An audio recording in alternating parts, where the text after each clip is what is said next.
Welcome to Tradespoon Live TV. My name is Vlad Karpel, and to my left, a good friend of mine, Joe Cusick with Money Block. Joe, how are you doing? I'm good.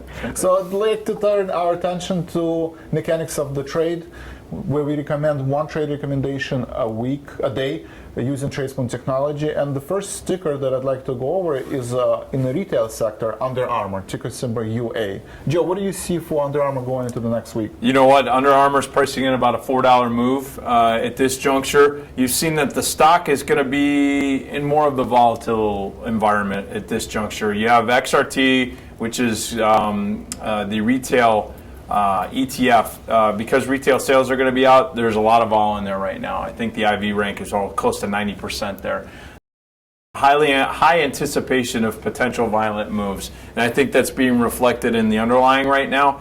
Stock's been pretty volatile right now. It's actually to the downside a little bit going in today, but retail has made such an impressive move over the last quarter that it's expected. So if you are trading Under Armour at this juncture, I like buying on weakness, but I would do it if you're a stock trader, do it very tempered, meaning your size is going to be important. Don't oversize the position. If you're an options trader, really the spread strategy is going to be where you're going to be spending most of your time. You're going to give up some of that unlimited upside with buying calls through the expiration of that option. But Vlad, I have to tell you, you got to take advantage of that volatility. We've talked about it before in the past. I think we're in agreement.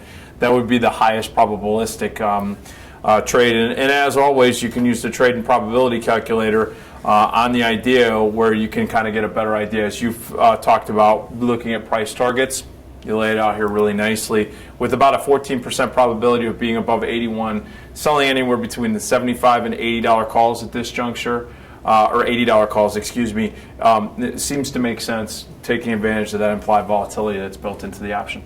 Thank you, Joe, for that insight. And again, we advocate trading small, trading often, and diversification. So what we do at Tradespoon, we're running different predictive analytics on different sectors, and we try to build our portfolio that's diversified among different sectors. So the second sector that we've seen to the upside last year and this year is the defense sector. We've seen Boeing announce earnings last couple of weeks, and they made the move to the upside. So we have a bullish sentiment on defense sector, and the next ticker that we recommended is ticker symbol NOC, Northrop Grumman Corp. What do you have on the NOC? I love it when I have them talk that one out. Yeah, we're both having problems speaking English. That's our second language. Anyways, Northrup is actually pricing in, Vlad, over the next 30 days about $3.50 in potential movement. Now, it's a $163 stock. You have a bullish sentiment on here coming from Tradespoon. Just taking a look at the probability calculation right now, while there's not a ton of volatility here for the long term, short term, again, you could see some volatility. It's going to track along with the market. Your buy-sell rating is around a 7, and your short-term trend analysis is coming in, and it's mixed. Right, you have 20 to 30 day of between higher and lower, so you got a probability of mixed action. That's why if you're trading this right now in the short term, whether you're stock or option, look to write some premium against whatever you're doing. Stock, you're going to have to do it based on size, so just size that position again, as we said before, and sell some options against it.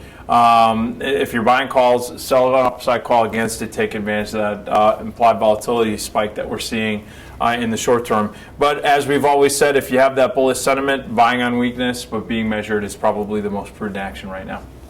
Thank you, Joe, for that insight, and thank you for everybody to being part of our Mechanics of the Pick segment. And now